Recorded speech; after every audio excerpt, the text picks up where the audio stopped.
Praise the Lord. கர்த்தருடைய நாமம் மகிமைப்படுவதாக. இந்த நல்ல திரும்பமாய் உங்களை காண கர்த்தர் கொடுத்த கிருபைகளுக்காய் அவருக்கு நான் நன்றி செலுத்துகிறேன். இந்த நாள்ல கர்த்தர் நம்மோடு கூட பேசும்படியாக அவர் கொடுத்திருக்கிறதான வார்த்தையை நாம் வாசிக்கலாம். 1 சாமுவேல் 16வது அதிகாரம் 22வது வசனம். 1 சாமுவேல் 16வது அதிகாரம் 22வது வசனத்தின் பின்பகுதியை நம்ம வாசிக்கலாம். என் கண்களில் அவனுக்கு தயவு கிடைத்தது. ஆமென். பிரியமான பிள்ளைகளை, கர்த்தர் இந்த நாள்ல நமக்கு கொடுக்கிறதான வார்த்தை, என் கண்களில், அவருடைய கண்களில், கர்த்தருடைய கண்களில் நமக்கு தயவு கிடைத்தது. ஆமென். இங்கே தாவீதை குறித்து வாசிக்கிறோம். சவுலுடைய கண்களில தாவீதுக்கு தயவு கிடைக்கிறது. ஏன்னா கர்த்தர் தாவீதோடு கூட இருந்தார் என்று வசனம் சொல்லுகிறது. நீங்கள் ஆதியாகமம் 39வது அதிகாரத்துல நீங்க வாசிச்சீங்கன்னா, யோசேப்போட கூட கர்த்தர் இருந்தார். அதனால அவன் எகிப்துக்கு அதிகாரியான போர்த்திபாருடைய கண்கள்ல யோசேப்புக்கு தயவு கிடைக்கிறது. அவன் சிறைச்சாலையில போடப்பட்ட பொழுது சிறைச்சாலை தலைவனுடைய கண்கள்ல யோசேப்புக்கு தயவு கிடைக்கிறது. அப்போ இன்றைக்கு கர்த்தர் நமக்கு வாக்கு பண்ணுகிறார், நீங்கள் போகிற இடமெல்லாம் உங்களுக்கு அவர் தயவு கிடைக்க பண்ணுவார். கர்த்தருடைய தயவு நமக்குள்ள இருக்குமே ஆனால், கர்த்தருடைய கண்கள், தயவுள்ள கண்கள் நம்ம மேல படுமையானால், மற்ற இடங்களிலும், மற்ற ஜனங்கள் மத்தியிலும், மற்ற ஜனங்களுக்குள்ளும் நமக்கு கர்த்தர் தயவு கிடைக்க பண்ணுவார். இன்னைக்கு ஏதோ ஒரு காரியத்தை, இந்த மனுஷருடைய கண்கள் எனக்கு தயவில்லையே, இந்த மனுஷர்கள் எனக்கு இறங்க மாட்டேங்கிறாங்களேன்னு நீங்க கவலைப்பட்டு கொண்டிருக்கிறீங்களா? இன்றைக்கு கர்த்தர் சொல்கிறார், என் தயவு உண்மையில இருக்கிறது.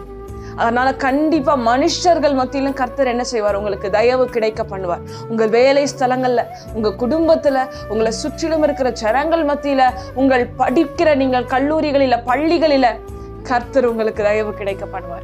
இந்த நாள்ல கர்த்தர் உங்களுக்கு வாக்கு பண்ணுகிறார், யோசேப்போட கூட இருந்த தேவன், தாவீதோடு கூட இருந்த தேவன், தாவீதுக்கு சவுலுடைய கண்கள்ல தயவு கிடைக்க பண்ணின தேவன், யோசேப்புக்கு போத்திபாரின் கண்களில, சிறைச்சாலை தலைவனுடைய கண்கள்ல தயவு கிடைக்க பண்ண தேவன், இன்றைக்கு அவருடைய தயவு உங்கள் மேல இருக்கிறதுனால நீங்கள் எங்கெல்லாம் தயவை எதிர்பார்க்கிறீர்களோ அந்த இடமெல்லாம், போகிற இடமெல்லாம் உங்களுக்கும் நிச்சயமாய் தயவு கிடைக்க பண்ணுவார். நம்ம எல்லாரும் ஒரு நிமிஷம் கண்களை மூடி ஜெபிக்கலாம். ஆவியான தெய்வமே, உமக்கு நன்றி அப்பா. இந்த நல்ல நாள்ல நீர் கொடுத்திருக்கிற வார்த்தைக்காய் நன்றி ஆண்டவரே. அப்பா, என் கண்களில் உனக்கு தயவு கிடைத்தது என்று பிள்ளைகளுக்கு தேவன் அப்பா வாக்குத்தத்தமாய் உரைத்திருக்கிறீர். போகிற இடங்கள் எல்லாம் இந்த வாக்குத்தத்தம் நிறைவேறட்டும், தயவு கிடைக்கட்டும். எந்தெந்த மனுஷர்களிடத்தில் அவர்கள் தயவை எதிர்பார்க்கிறார்களோ அங்கெங்கெல்லாம் பிள்ளைகளுக்கு வழி வாசல்கள் திறந்து கொடுக்கப்படுவதாக, தயவு கிடைப்பதாக. வேலை ஸ்தலத்துல, குடும்பத்துல, பிள்ளைகள் மத்தியில, அப்பா அன்றுவரை படிக்கிற இடங்கள்ல, எல்லா இடங்களிலும் பிள்ளைகளுக்கு தேவன் தயவை உண்டு பண்ணுவீராக. உம்முடைய தயவுள்ள கண்கள் எப்போதும் உடைய பிள்ளைகளை நோக்கி பார்க்கட்டும், ஆசீர்வதியும் வழி நடத்தும். அப்பா, பிள்ளைகள் உடைய கரத்துல கொடுத்திருக்கிறார், நீரே பொறுப்படுத்தி வழி நடத்தி உடைய தயவால பிள்ளைகளை மூடி மறைத்து பாதுகாத்துக் கொள்ளும். மீட்பர் இயேசு கிறிஸ்து நாமத்தில் பிதாவே, ஆமென். God bless you. கர்த்தர் தாமே உங்களை ஆசீர்வதிப்பாராக. ஆமென்.